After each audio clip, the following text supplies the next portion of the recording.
apprendre une langue étrangère sans se prendre la tête, astuce numéro 6.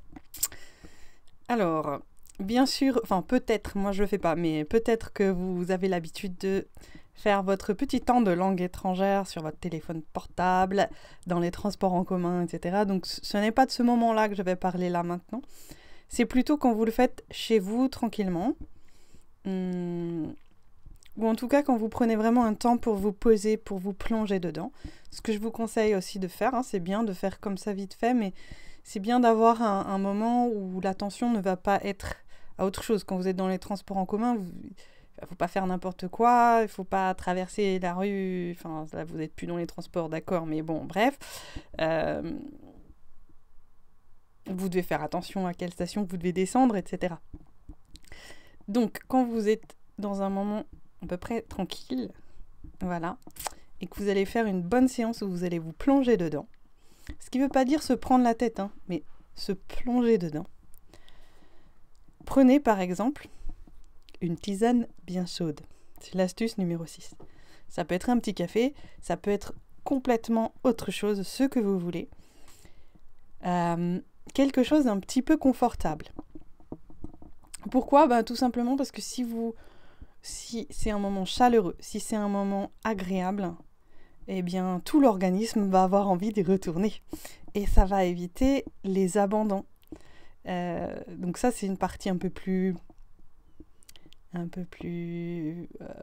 stratégique, j'ai envie de dire, une stratégie, comment on appelle ça, c'est pas de se leurrer soi-même, c'est pas histoire de se faire du bien à soi, enfin si vous voulez, ça m'est égal, mais en tout cas c'est une histoire que tout votre être soit bien à ce moment-là.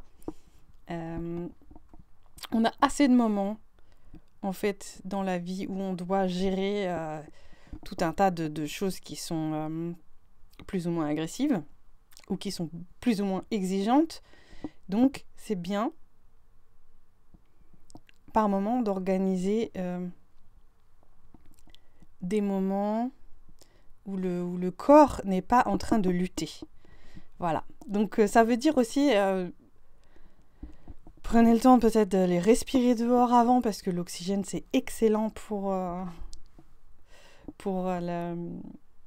évidemment le travail intellectuel. Bon, je sais pas, peut-être qu'il faut faire... Qui a déjà essayé d'apprendre une langue étrangère dans son bain ? Peut-être que ça marche beaucoup mieux. Oh, vous avez peut-être déjà tous remarqué qu'on a des bonnes idées sous la douche.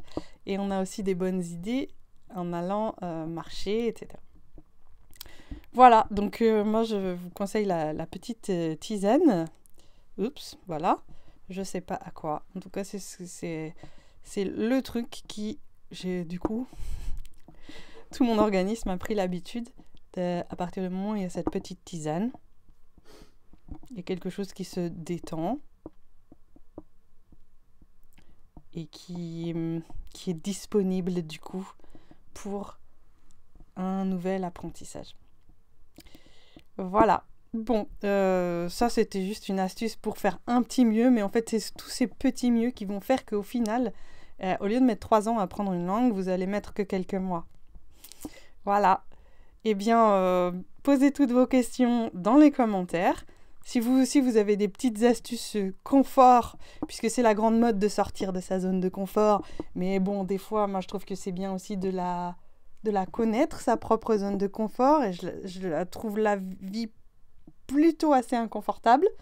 Donc, c'est bien aussi de savoir mettre le corps dans un autre état que la lutte. Voilà.